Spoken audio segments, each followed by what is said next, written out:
This is the definitive video to solve the Destiny 2 cannot reshape weapons glitch.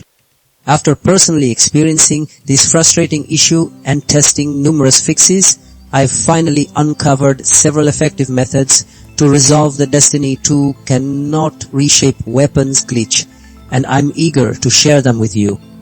The core of this problem often lies in corrupted game files or temporary data conflicts that prevent the game from properly processing your weapon modifications.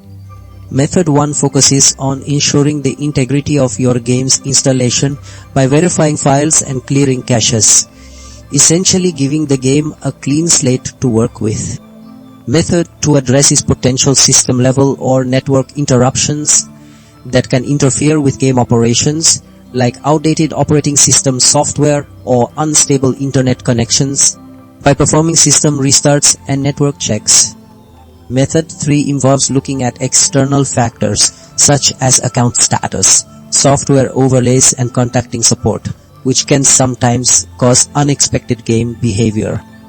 Method 4 targets your computer's performance and software environment by updating drivers and closing unnecessary background applications, ensuring your system is running optimally for the game. These steps work by systematically eliminating potential points of failure from the game files themselves to the underlying hardware and software that runs it, guaranteeing a smooth return to your weapon crafting.